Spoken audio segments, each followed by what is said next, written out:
हर महीने की पहली तारीख को देश में बैंकिंग से लेकर कई अन्य रोजमर्रा की जिंदगी से जुड़े नियमों में बदलाव देखने को मिलता है।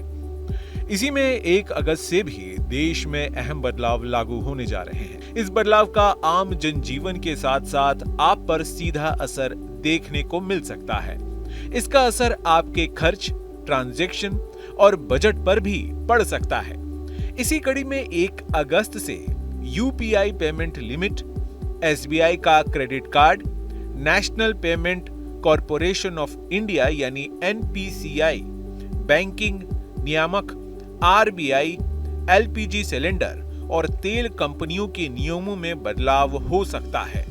1 अगस्त से यूपीआई अकाउंट पर बैलेंस चेक, ऑटो पे रिक्वेस्ट, फेल ट्रांजैक्शन की डिटेल और न्यू अकाउंट वेरिफिकेशन का प्रोसेस बदल जाएगा। बदलावों को लेकर आपको भी सतर्क रहने की जरूरत है। 1 अगस्त से यूपीआई यूज करने के नियमों में कई नए बदलाव होने वाले हैं। अब अगर आप पेटीएम, फोन पे या गूगल पे जैसे ऐप से दिन भर ट्रांजैक्शन करते हैं तो इन लिमिट्स को ध्यान में रखना आपके लिए अब जरूरी होगा। 1 अगस्त से किसी एक यूपीआई ऐप पर एक मोबाइल नंबर से जुड़े बैंक खाते दिन में केवल 25 बार ही देखा जा सकेगा। ऑटो पे ट्रांजैक्शन अब सुबह 10 बजे से पहले या फिर दोपहर 1 से 5 के बीच और रात 9:30 के बाद 3 निश्चित समय सीमा से ही प्रोसेस किए जा सकेंगे। एनपीसीआई के मुताबिक यह बदलाव सिस्टम को तेज और अधिक सुरक्षित बनाने के लिए किए जा रहे हैं ताकि नेटवर्क पर अनावश्यक लोड ना बढ़े। एसबीआई क्रेडिट कार्ड धारकों के लिए भी जरूरी खबर है। 1 अगस्त से फ्री इंश्योरेंस कवर में बड़ा बदलाव होने जा रहा है। एसबीआई ने कई ई-लाइट और प्राइम कार्ड्स पर मिलने वाले एयर एक्सीडेंट इंश्योरेंस कवर को बंद करने का फैसला किया है। पहले इन कार्ड्स पर 50 लाख से 1 करोड़ रुपए तक का इंश्योरेंस कवर मिलता था, लेकिन एसबीआई इस सुविधा को खत्म करने का फैसला किया है। यह बदलाव SBI, UCO central bank, Karur Vysya bank और पीएसबी के साझेदार कार्ड्स पर भी लागू होगा। हर महीने की पहली तारीख को घरेलू और कॉमर्शियल एलपीजी गैस सिलेंडर के दामों में कुछ न कुछ बदलाव देखने को मिलता है। इसी कड़ी में 1 अगस्त को घरेलू और कॉमर्शियल एलपीजी सिलेंडर के दामों में बदलाव हो सकता है। आपको बता दें कि जुलाई से घरेलू एलपीजी सिलेंडर के दाम स्थिर रहे थे, जबकि कॉमर्शियल सिलेंडर 60 रुपया सस्ता हुआ था।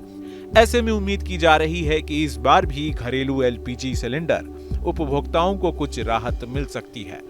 इसके साथ हर महीने की पहली तारीख को सीएनजी और पीएनजी की कीमतों में बदलाव करती है। हालांकि अप्रैल से लेकर अब तक इसमें कोई बदलाव नहीं हुआ है। आखिरी बार अप्रैल में मुंबई में सीएनजी की कीमत बढ़ाकर 79.50 रुपए प्रति किलो और पीएनजी 49 रुपए प्रति यूनिट कर दी गई थी। ऐसे में देखना होगा कि कंपनी अगस्त में कोई बड़ा बदलाव लेकर आती है या नहीं। 1 अगस्त से एयर टरबाइन फ्लू यानी एटीएफ यानी विमान ईंधन की कीमतों में भी बदलाव के आसार हैं। 1 अगस्त से यदि एटीएफ महंगा होता है तो हवाई किराए बढ़ सकते हैं और सस्ता होने पर यात्रियों को राहत मिल सकती है। तेल कंपनियां एटीएफ के दाम भी हर महीने की पहली तारीख को संशोधित करती है। इसके साथ ही 4 से 6 अगस्त के बीच रिजर्व बैंक ऑफ इंडिया की मौद्रिक नीति समिति यानी कि एमपीसी की बैठक प्रस्तावित है, जिसमें आरबीआई ब्याज दरों को लेकर अहम फैसले लिए जा सकते हैं। आरबीआई गवर्नर संजय मल्होत्रा बैठक के बाद दरों में बदलाव का ऐलान कर सकते हैं, जिसका असर आपके होम लोन, कार लोन और ईएमआई पर पड़ सकता है। Team news state. जहां भक्ति है हर शब्द में, कथाओं में छुपे हैं दिव्य रहस्य और ज्योतिष देता है जीवन को दिशा। धर्म से जुड़ी हर बातों को जानने के लिए हमारे चैनल स्तुति को सब्सक्राइब करें। चैनल पर जाने के लिए इस लिंक पर क्लिक करें।